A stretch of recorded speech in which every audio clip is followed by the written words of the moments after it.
You got ants in your bed, ants in your bed, ants in your bed, ants in your head, ants in your pants, ants in your pants, ants in your bins. You got it? Yeah. Did you know we've been recording this whole time? Yeah, I saw that. Well, Okay, I think I'm ready now. okay. Hello, everybody, and welcome to Ghoul Society. That's my little sister Sara. And that's my big sister Jayme. We are grateful to be recording on the unceded, stolen territories of the Songhees and Esquimalt First Nations, and the Lekwungen and Wasanich peoples whose historical relations with the land continue to this day. As uninvited guests on this land, we are committed to disrupting racism and colonial violence within ourselves, our families, and our communities. By listening to this podcast, you've officially been inducted into the Ghoul Society.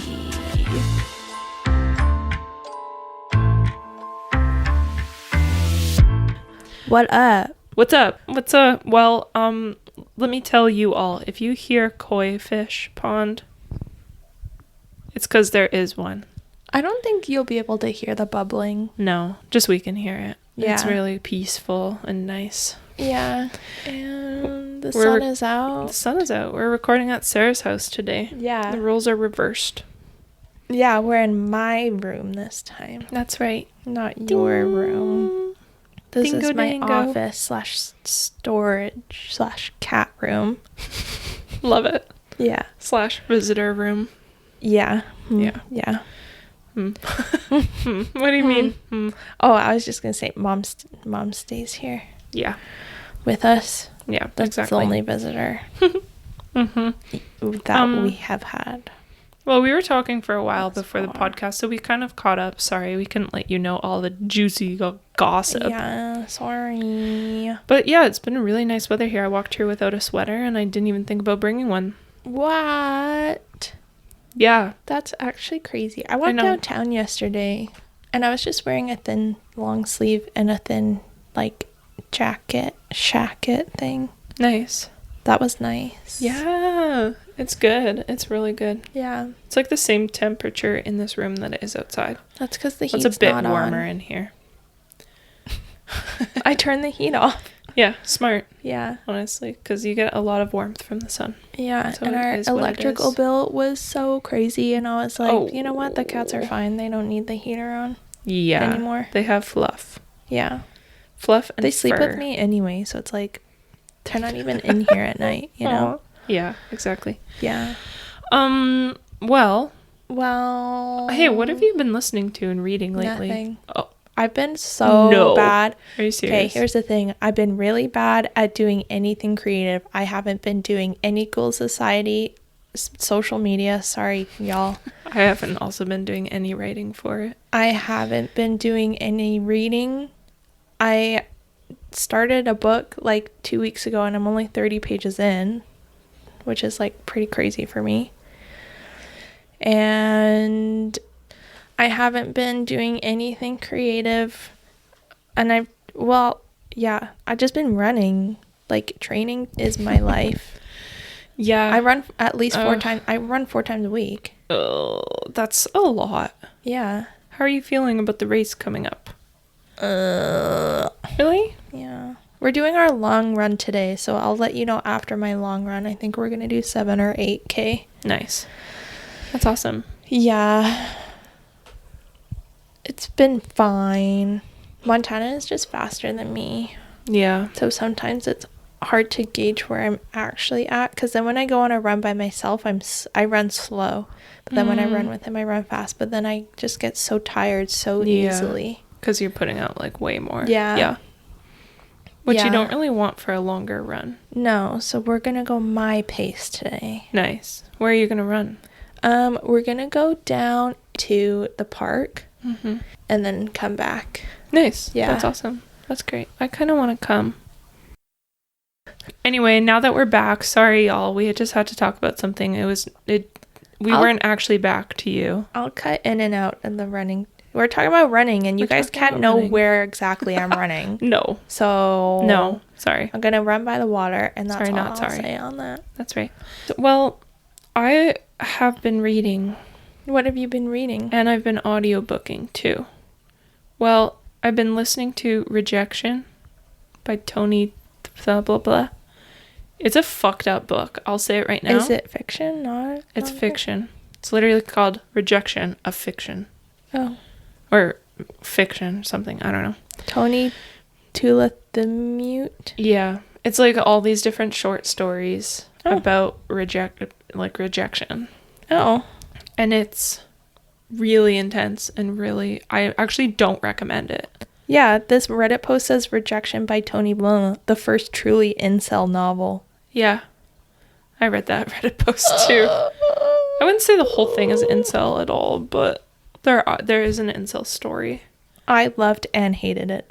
Yeah, that's kind of how I feel about it. Yeah, seems like that's what everyone else is saying. So I'm listening to that. I'm reading a different book called Sharp Notions, which is a bunch of essays written by textile artists. Oh, that's cool. Yeah. So I'm doing those two, which I feel really good about because for a while I was like, I can't read anything but graphic novels. I'm also reading a graphic novel actually as well about Harriet Tubman. Oh, cool. Yeah, and it's really good. There's this graphic novel author, Nathan Hale, who does like a bunch of different like comics of all the like big things that happened in history and like important people in history. Like he did one on the Donner Party, actually, and I listened to it. Have we covered that case? No. Okay, can I? Yeah. Okay. Is it HALE? Yeah. Not the spy. I was going to say American Soldier and Spy. No, not that guy, but they have the same name. And it's actually those really look cool. They're really cool. They're on Libby. They're cool because it's like it always starts the same, where it's like this guy, Nathan Hale, from the 1700s is about to be hung.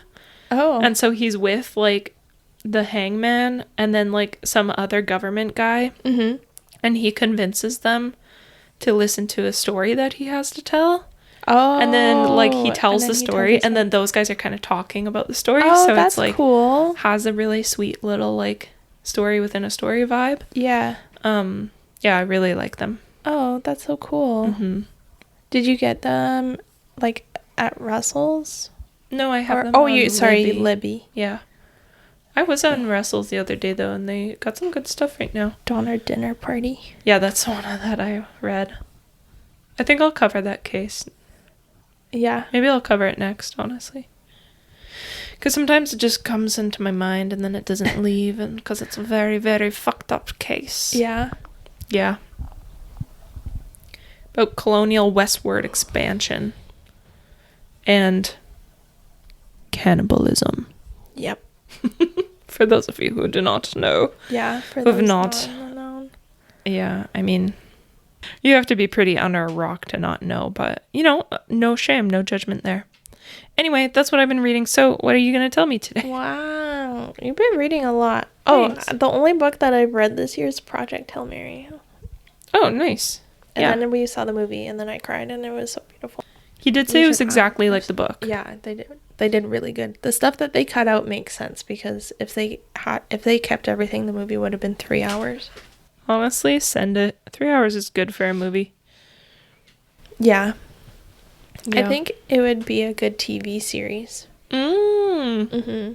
True, I like that. Yeah, but Ryan Gosling has to be in it because he played the main character perfectly. And also, I love Ryan Gosling. Classic. Fucking classic Gosling. Yeah, he's just so good. He's very good. Okay. What's up? Well, I'm excited for your story. I kind of like broke one of our rules of not talking about a very recent story. Oh. It's happened in 2019. Okay. And so I'll know it.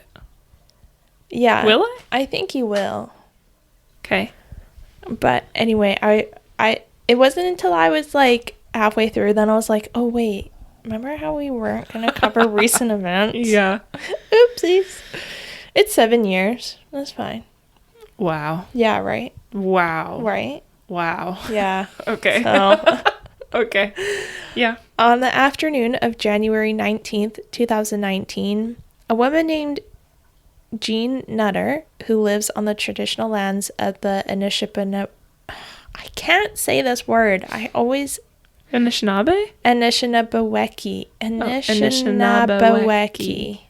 Sometimes, you know what? I was taught one time when we did like a language workshop, start with the end, say the end, and then add on a little bit, all the way to the beginning.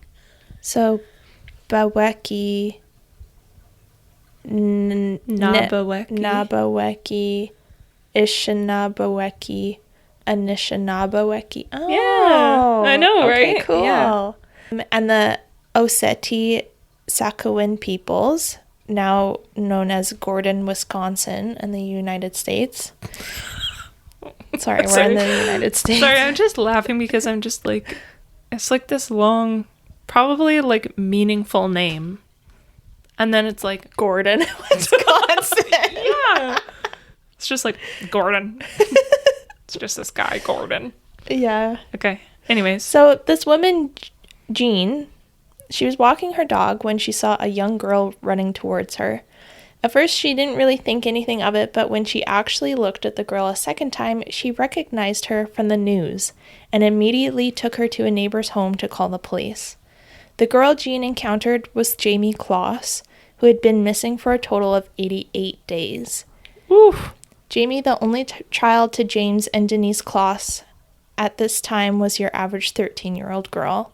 Since the case is more recent and Jayme is still alive, there's not a lot of information about her upbringing, as she was a minor when her life was turned upside down. Yeah, and probably just to like protect her. Yeah. Too. Let's presume she had a happy upbringing, because I'm pretty sure, based off of the information I've seen, she did.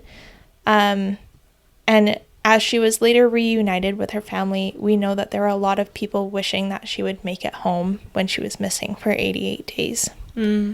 So if we go back a little bit, on October 15th, 2018, around 1 a.m., James Closs shined a flashlight through a glass section of his front door and mistook a man outside of his house for a police officer after hearing some knocks on the door. Oh. When the ski mask wearing man outside yelled at James to open the front door, he asked the man to identify himself, but instead of replying, a shotgun rang out, fatally shooting Closs. No! The man, who would be later identified by Jayme as 21-year-old Jake Patterson. Are you fucking kidding me? Then forced his way inside the Closs home, checking every room to ensure there were no witnesses, until he came across the locked bathroom where Denise and 13-year-old Jayme were hiding. Denise had actually called 911 at 12:53 a.m. when James was shot through the front door and was trying to comfort Jayme, who was crying and obviously very upset. Yeah. It was later made public that Denise didn't actually speak to the 911 operator, but the operator heard a disturbance and yelling through the phone before the call was disconnected. Right. 911 tried to call Denise back, but only got her voicemail. So once in the bathroom, Patterson bound Jayme's wrists and ankles before fatally shooting Denise. After witnessing her mother's murder, Jayme was dragged outside and placed in the trunk of Patterson's car. Oh, this was so tragic. The third visit that Patterson had made to the Closs home. Whoa. He had been there on 2 separate occasions. Okay. 2 days earlier, in October, he drove to the Closs home for the sole purpose of kidnapping young Jayme, but was deterred both times by the family activity around the home. Wow. It took Patterson less than 4 minutes to bind Jayme, kill Denise, and then throw Jayme into the trunk of his car and drive off, as the police were at the Closs home around 12:57. And remember that Denise had called 911 at 12:53. Holy shit. Yeah. That's actually crazy. Mm-hmm. That's so true, though. Like, it just can happen so quickly. Yeah. Like, of course. Mm-hmm. It's just like, you just do it. Yeah. There's just no time to respond to it. What's even more crazy is that Patterson pulled over approximately 20 seconds down the road from the Closs home to let the police pass. Yeah. With their because their sirens were on. So he pulled over so fucking mad to let them drive by. That's crazy. Mm-hmm. Just blending in. Yeah. That's fucking crazy. Mm-hmm. Patterson then drove to his cabin in Gordon, Wisconsin, where he forced Jayme to change clothes before shoving her under his bed, where he would keep her during her 88 days of captivity. Under his bed? Mm-hmm. Okay. She was forced to stay under Jake Patterson's bed for up to 12 hours at a time with no food or water when he would leave the house, or on Saturdays when his father would visit him. Oh, what a piece of shit. In order to keep her under the bed. Not the father, but... Yeah. Well, maybe. I don't know. He didn't know. It's crazy. Yeah. Okay. In order to keep her under the bed, Patterson barricaded the edges with bins full of weights, like gym weights, so that Jayme couldn't see anything, and it would be obvious to him if she tried to escape. Wow. In addition to the bins, on Saturdays when Patterson's father would visit him, he would turn on the radio to ensure that any noise Jayme made wouldn't be heard, and also to ensure that Jayme didn't know what they were talking about. Right. Well, she's also 13. Yeah. Like, she's just a baby. Yeah. That's so scary. That's actually terrifying. Yeah, I know. Crazy. I can't believe you're telling me this story. Yeah, sorry. It's my name, I know. too. I'm sorry. Okay. And you might think, well, she could have, like, screamed or something when she knew someone else was in the home. Yeah, or, like, push the bins aside. That's kind of what I was thinking. Like, yeah. Attempt an escape. And then the dad would be like, what the hell is going on? Yeah, but Patterson always threatened that, quote, bad things would happen, end quote, if she tried to escape. Yeah, so that's fair. Fear that's tactics, really fair. Yeah. Absolutely.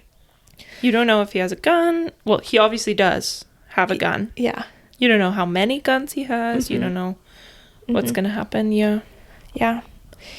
Patterson believed that Jayme was so afraid of him that there was no way she would try to escape, so he never put any additional locks on the doors of his home. Nice.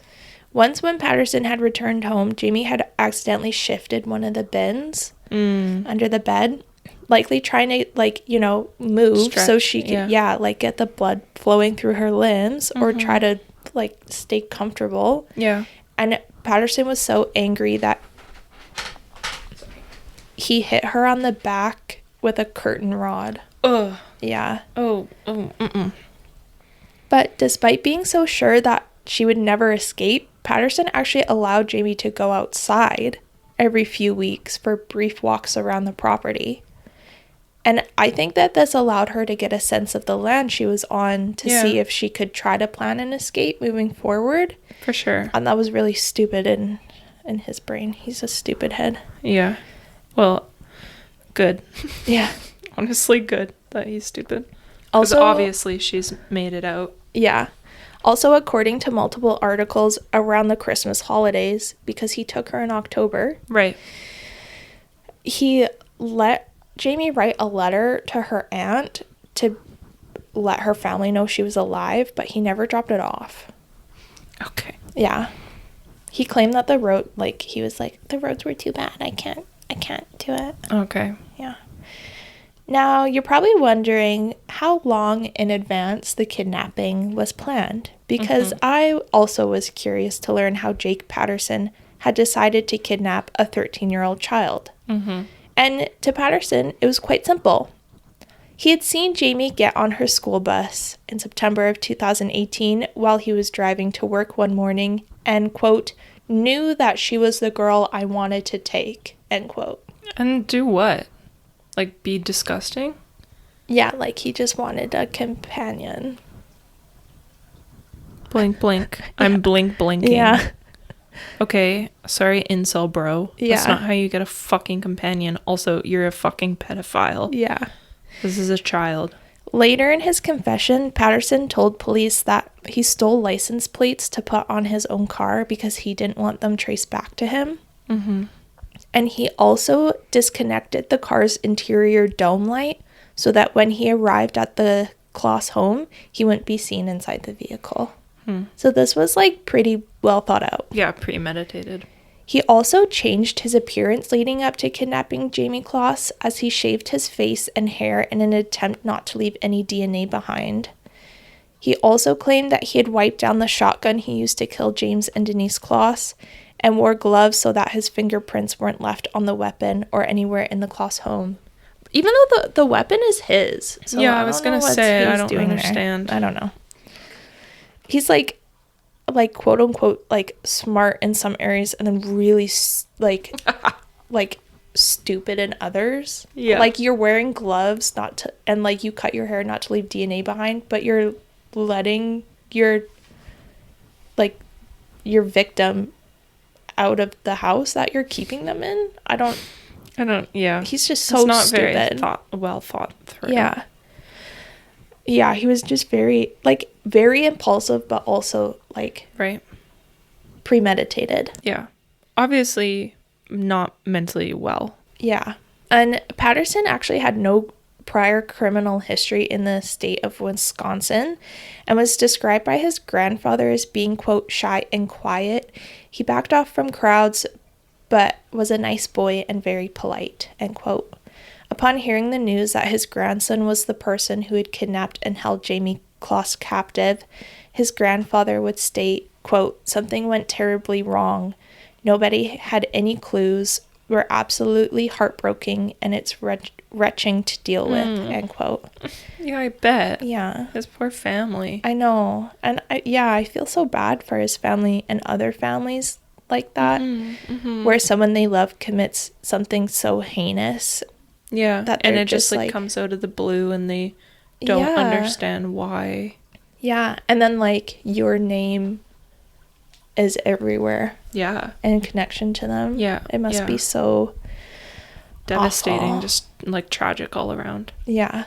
So after around 3 months of being held captive, Jayme Closs gathered the courage to escape when Patterson told her that he would be leaving the house for a few hours. Once she was sure that he was gone, she was actually able to push some of the bins around the bed, and she ran from the house when she encountered Jean on her walk from earlier. Oh, right. Holy shit. Mm-hmm. So he's not like out in the woods in a cabin. It's like kind of. It's like probably on like maybe an acre, 1.5. Right. Okay. It's like semi-secluded. Right. Yeah. Got it. Yeah. But it's not like super isolated. No. Because obviously she made it like somewhere in a decent amount of time. Yeah. So Jean brought Jayme to a neighbor's house, and together they called the police. Once officers arrived, Jayme said, quote, Jake Patterson killed my parents and held me prisoner, end quote. Not far from the house they were standing in. How'd she know the name? Because he told her. He was. Oh. Yeah. Really? Oh. Yeah, I think I missed that part. Wait, why would he tell her? He's so stupid. Okay. He's like, I'm Jake Patterson. Yeah. Okay. That's fucking weird. Yeah. Honestly, great, though. Because they were able to find him. Yeah. So. And, like, he didn't, like, try to hide his face from her either. Right. Yeah. So strange. That's giving big-time incel behavior. Uh-huh. Officers and neighbors were shocked to notice that Jayme was calm, quiet, and was surprised that they had actually recognized her from the news. Once Jayme was taken from the area, the media had already gotten wind of her escape, likely from a police scanner. And since the media knew that Jayme was found, Patterson knew. Uh-oh. And drove by his house to see what was going on. Okay. He's like, oh... Are they actually at my house? Like the cops? Yes. Okay. And obviously, because he's a stupid fuckhead, the police stopped him. Okay. But he literally just got out of his car and was like, I did it. Yeah. I mean, what else are you going to do at that point? You kind of have to turn yourself in. Yeah. Well, he could have, like... Not drove by his house? He could have done Left that. the state? Yeah. I don't know. Done something. I mean, I feel like it's pretty hard to just, like... leave the state at this point in time 7 years ago. What? Like, I mean, like, they check your passports. They're gonna know. Yeah, but he can go to other states. Oh, yeah, that's true, I guess. Right. There's not, like, There's no borders on states. It's like province. Not yet. Oh my god. True. You know, like we don't need our passport to go to Alberta. Yeah, true. Or like there's no like stopping point. Right. Just to get out of the country, yeah. Yeah. Right. So like he could have just left the state and went anywhere else in the country. No, he goes to his house. Yeah. Where they are. So, he knows that they're there. Yeah. Okay. So he was arrested and brought to the sheriff's office for questioning, and Jayme Closs was taken to the hospital where police would stand watch overnight until she was finally released into her aunt's custody. Wow. As soon as investigators went into the room with Patterson, he confessed to kidnapping Jayme and killing both James and Denise with a shotgun. Wow. 4 days after he was arrested, he appeared in court and was charged with 2 counts of first-degree murder, 1 count of kidnapping, and 1 count of armed burglary. His bail was set to a whopping $5 million by Judge James Nadler, but Patterson didn't contest the charges at all, and he actually appeared in court for a second time in February of 2019 and waived his right to a preliminary hearing. Wow. Yeah. So just to be like, yeah, just go through with it. I'm guilty. Just speed it up. Just put me in jail. Yeah. Huh. Throughout Interesting. the court proceedings, Patterson desperately tried to get an apology note to Jayme, going as far as writing a letter to a reporter and giving it to them. Bitch. Yeah. What the fuck are you gonna say?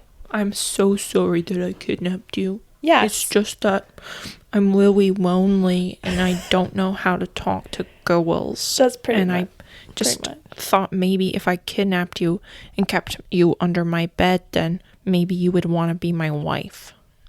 Bro, fuck you. Yeah. This is the problem. So, like, I mean, I could go so deep into this. I don't have enough, like, academic knowledge to really go into it, but I just honestly feel really worried for a lot of our, like, teen boys, specifically, that, like, live in this very isolated, online, fucked up world. The Manosphere? Have you seen that documentary? No, I haven't seen the documentary, but I know it. I know what the Manosphere is about, and I have learned about it. Yeah. And just like, yeah, it's just really sad. And honestly, I think that we also, like, we have to protect our like young teen boys. Yep. So that we can protect everybody else in the world too. And it's like we need to raise them better and teach them and help them grow. And also, like, maybe we like talk to them about all this stuff, and also maybe we don't let our like young teens exist on the internet in the way that we do. I know it's like easy to like, not easy, it takes time, but I know that you can like slip into those spaces through time, but it's just like, what are we doing to like help combat that? This? Yeah. I've seen there's a trend going around. A lot of people are going 90s is what they're calling it. Yeah. Going analog. Yeah. But like with their kids. Yeah. They're like, or like, I saw this one video and this guy was like, oh, my friends and I will do this thing and we call it going 90s, where when we go out, like they just leave all their electronics at home. Yeah. And then I've seen a lot of people like having stricter boundaries with their kids about like TV time and everything like that. Yeah. And also like not having streaming services and forcing them to watch the DVD opening and VHS opening sequences before a film starts so that they don't get instant gratification like we do with streaming services. And just like things like that. And so I think it's just like important to do that. Like that like that's how I've always thought that I would raise my kids if I had them. For sure. Yeah, but I also am like, that's a really great thing to do. But then I just don't know how to help. Like, I mean, if everyone is doing it and if everyone is like raising their children in this way where they're like connecting with people and joining sports and joining clubs and like actually connecting in person and not trying to connect online because everyone feels so isolated, then that's great. But I just don't know what we actually do for like the kids and especially boys that are like already in that space and already isolated and are like going deep into the manosphere. Yeah. And it's like, how do we pull them out? Yeah, you know? I know. It's really scary because it's led by men in like their 40s. Yeah. That are misogynists and like are just like honestly really sad, and I just feel really sad and really bad for them. And it's like, this is a big good example of the outcome of something like that. Yeah, anyway. Yeah, it's definitely hard, and there's obviously like not one right way to go about doing it or like trying to combat that. Yeah. Did you watch the documentary? I watched part of it. I got so mad that I couldn't finish it. Yeah. I just was like, bro. And Louis throughout, he's funny. So like, is it like an interview based one or what? I haven't seen a trailer or anything. Yeah, it's kind of like interview based. He just like called up some of these guys who are really deep into the quote manosphere. Yeah. And even they were like, you're gonna make me look like shit on TV. And he was like, no. And one of the guys actually has like completely cut himself off from all social media because of how Louis Theroux made him look online, because he looks like a fucking dick, because he is one. Yeah. And so one of the guys was like actually like quit the internet, and then the Hopefully other guys are just like, better. this fucking asshole like fucked up my reputation. And then they interview people like on the street, because these guys are all influencers.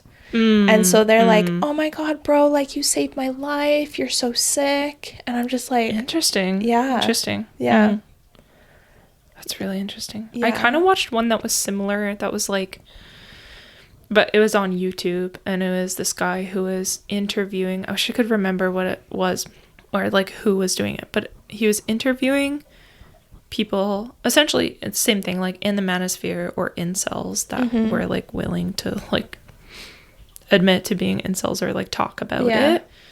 And there's this, he had like one specific guy that he was interviewing who like had a mask on, and like they changed his voice and everything for his protection. And he was like someone who was like hiring women to be his girlfriends and like that kind of like in that world. And then he also got him to sit down with many different women and like ask them questions or answer questions. And it was really interesting. And at the end of the video, he was like changing. Like he was like, I don't think I want to hire a woman to be a girlfriend anymore. And like, so it was really kind of this interesting thing where it was like this man was obviously still open enough to like think about things in a different way.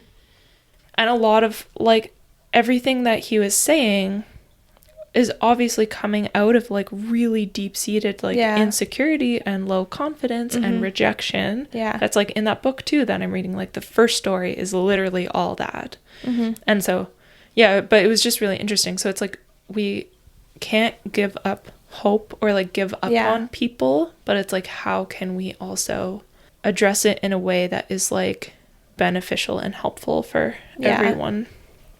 I don't know. That's tricky. Wait, so what happens to this guy? Tell me. To Jake Patterson? Yeah. Okay, so so what was I saying? Oh yeah, he wanted to give an apology letter. Oh right, to yes, Jayme. that's how we got into it. Right. Yeah. And in the letter, he claimed he would plead guilty, and he stated that he, quote, didn't want Jayme and her family to worry about a trial, end quote. Okay. He also expressed his regret, noting that the murders and kidnapping were done mostly on impulse, which, no, they weren't. You fucking liar. Okay. And that he couldn't, quote, express how sorry he was for hurting Jayme, end quote. Even writing, I'm sorry, Jayme, for everything. I know it doesn't mean much, on the back of the letter. In another... So interesting. Yeah. So interesting. So flip-floppy. Yeah. In another instance, speaking with the media, Patterson called a TV reporter in March of 2019. During this phone call, Patterson recalled the time he held Jayme captive in his cabin, and he said, quote, "We were just like watching TV, playing board games, talking about stuff. We cooked a lot. Everything we made was homemade, you know." End quote. Wait, what? Yeah. But wasn't she kept under the bed? When he left the house. Oh, when he left the house, she was kept under the bed. But otherwise, she was up and around. Yeah, he just wanted, like, he literally... Right.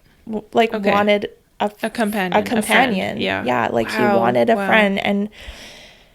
And, like, yeah, the way he spoke about it was just, like, they were hanging out. Yeah. And it's like, oh my God. Yikes. She really kept her cool. Yeah. God damn. She's so badass. I would have stabbed the guy, probably. I know. She's so badass. Yeah, she, like, gained his trust. Yeah. Played the game. Yeah. And then she was like, "See you later." Didn't even hurt him. No. Didn't, like, was just like, "I need to get out of here." Yeah. Wow. Yeah. Wow. Amazing. Mm-hmm. Incredible. Yeah. Finally, on March 27th, 2019, Jake Patterson pleaded guilty to 2 counts of first-degree homicide and kidnapping. I think because he pleaded guilty, the charge of armed burglary was overall dismissed as a separate charge, but whatever. Okay. And the prosecutors actually decided not to move forward with charging Patterson for any potential crimes that could have been committed while Jayme was being held captive, because they didn't want to bring her into court for questioning. Right. And they knew that they had sufficient evidence to pursue a life sentence for the murder and the kidnapping itself. So it's like, why extend this? Yeah. As Patterson left the courtroom this day, he shouted, "Bye, Jayme," to the courtroom camera, hoping that she would be watching. Okay. Yeah. God. Ugh. Yeah. So creepy. During sentencing in May, because they had to go back to court, even though he pled guilty. Court's crazy. Wait, what? Like, yeah, like, so he was charged, right? But then they have to go back to, like, I don't know how it works. Right. Anyway, in May, they're back in court to, like, finish up the details. I don't know. Multiple members of the Closs family gave victim impact statements, including Jayme's aunt, uncle, and cousin, who urged Judge Nadler to consider the maximum sentence. Oh, I guess, well, this doesn't make any sense. Oh. Well, he pleaded guilty in March, but then the actual sentencing happened in May. Okay. Yeah. Okay. So the Closs family asked the judge to consider each maximum sentencing for each charge. So, and then, like, stack them. Yeah. Jayme herself wasn't present during the sentencing because she was a minor at the time, but her attorney read an impact statement on her behalf. In this statement, she wrote that her home and her parents were the most precious things in her life. Quote, "I loved my mom and dad very much. He took them away from me forever. I felt safe in my home, and I loved my room and all my belongings. He took all of that too. Baby. I don't even want to see my home or my stuff because of the memory of that night." End quote. Yeah, that's really fair. Yeah. That's a really fucked up trauma to go through. Yeah, you wouldn't want anything to remind you of that. No. She went on to describe that her sense of safety was completely ruined, as normal activities such as going out in public were enormously difficult. Yeah. However, if you didn't get a sense of this already, Jayme Closs is a badass, and in her victim impact statement, she wrote, quote, "I was smarter. I watched his routine and I took my freedom back. Yeah. I will always have my freedom and he will not. Yeah. Jake Patterson can never take my courage. He thought he could control me, but he couldn't." End quote. She went on to further say, I know. I'm like, oh my God, girl, crying. You're 13. That's amazing. Yeah, that's actually incredible. She's right. She's really right. And then she went on to say He can never take away my spirit. He can't ever change me or take away who I am. He can't stop me from being happy and moving forward with my life. I will go on to do great things in my life, and he will not. Yeah. And at the end You of go, girl. At the end of her letter, Jayme asked that the judge sentence Jake Patterson to life in prison. Yeah. And I was like, fair. Hell, That's really fair. Yeah, girl. Yep. So good. Yeah. Like, actually, like, I don't know how she did it. Strong. Right? Powerful. Of course, because this is the job of the defense, they asked that Patterson receive a sentencing of life in prison with the possibility of parole in the future. They argued that the crimes committed were impulsive and were caused by Patterson's, quote, self-imposed isolating behaviors. Yep, that's what we were talking about. Yeah. The defense did their job and whatever. And the investigation... I mean, I don't want to fully be like, yeah, he can never change, because of course people always change. But like, I think he needs some time to consider his actions and deal with the consequences of his actions. And I think the consequences are being in a place where he can't immediately do it again and maybe get unbrainwashed, hopefully. Yeah. And the defense also advised Patterson not to cooperate with what's called a present tense investigation. Present tense? This investigation essentially forms a legal document that takes into account the social background of someone before sentencing is done to determine if there are outside circumstances that should influence how harsh someone is sentenced. I respect that. Yeah. But the defense were like, Jake, don't do that, because they didn't want him to conform to this document because it outlines assumptions and attempts to diagnose Patterson with mental diagnoses that he didn't necessarily have. So his defense team was like, they're going to give you like mental diagnoses that you might not even have, or they're gonna paint you in this light. Interesting. Yeah. Also kind of maybe sounds like he was just like a middle class guy. Yeah, he was. Like white guy, yeah, I'm assuming. Yeah, he was white. Okay, so there's no reason why you should be acting this way, actually. Yeah, I know. There's no societal reason other than like weird misogynistic behavior. Yeah. Whether or not this document would have hurt or helped Patterson's case, Judge Nadler decided that a life sentence with the chance of parole wouldn't be acceptable because Patterson didn't have a mental health diagnosis that would warrant the proper rehabilitative programs that are offered to those convicted of those crimes. So essentially, the judge was like, well, you don't have any mental health problems that would warrant this kind of behavior, so sorry, you're going to regular prison for life. Fair. Yeah. So no parole. No parole.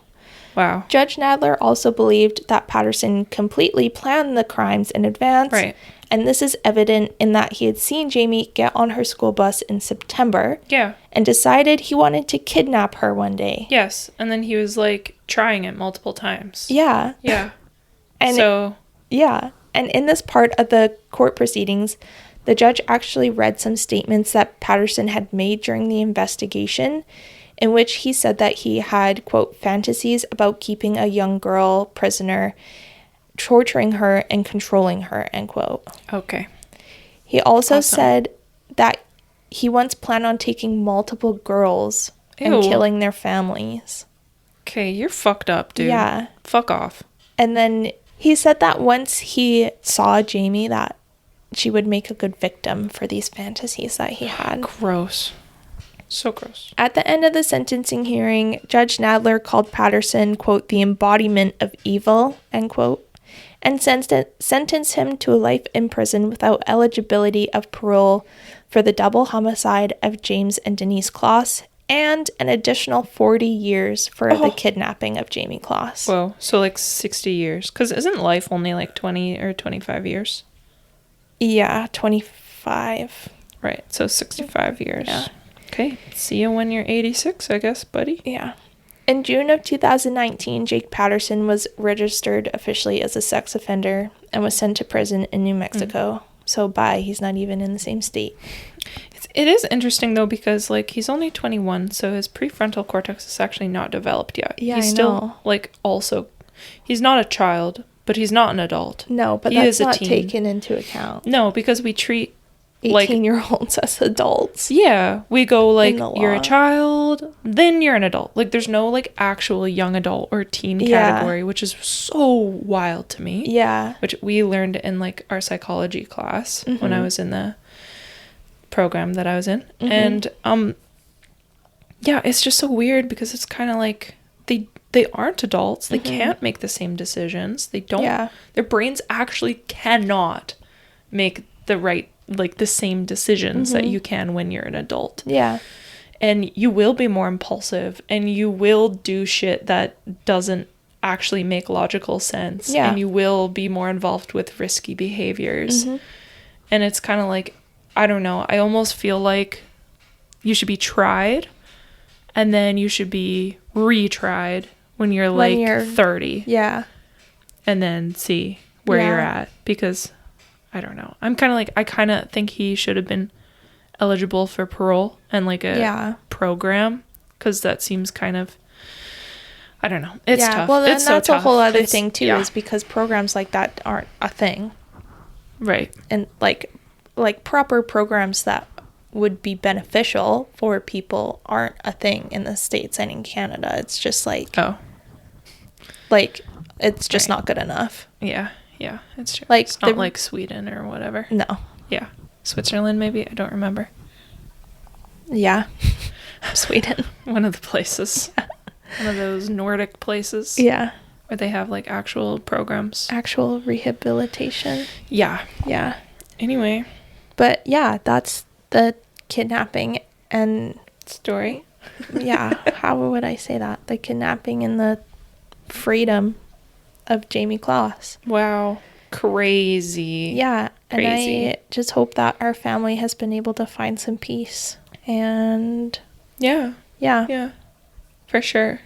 Because that's a really intense thing to go through. Yeah. And I hope she's thriving. Yeah. Now. Yeah. And it's really shitty that she had to go through that, because it's extremely fucked up and no one should ever have to go through that. But she did, and she survived against the odds. And survival. Yeah. It's amazing. Yeah. Well, thank you, Sarah. Thanks. I thought it would be kind of nice to do a survival story, because all we talk about is death. And like it just Ghosts. ends sad. Yeah. No, but this true. one ends on a better note. Cool. Well, I have some ones coming up that I'm excited to tell, that I need to write about, that are going to be like maybe less true crimey. Okay. I'm thinking. I'm going to lean into the ghosts a little bit more. Ooh. Also, I should have said this at the top. I've been watching, one of the people that I like to watch on YouTube, Eddie from The Boys, and his account is Special Ed, EDD, and he has been playing Resident Evil 9. Oh, spooky. He just started. Yeah, so spooky, so good. You should watch the playthroughs. I think that you'd really like it. I've seen a playthrough of Resident Evil 9. Is that the newest one? Yeah. And it's so good. And the graphics are crazy. And the story is so good. And I'm just like, wait, what the hell?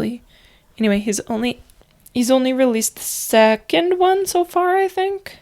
Yeah. Anyways, it's very good. I've been watching that. But just want to share. Nice. Yeah. So thank you everybody for listening. Thanks, y'all. And if you have any questions, comments, concerns, critiques, you can email us at ghoulsocietypod@gmail.com. If you want to follow us on Instagram, you can do that at ghoulsocietypod. And you can also follow Sarah on TikTok and see all her cutesy videos at ghoul.societypod. Amazing. All of the resources and extra information can be found in each episode's description. That's the best I've ever said it. And we will see you next time. Yeah. Thanks, y'all. Thank you. Bye.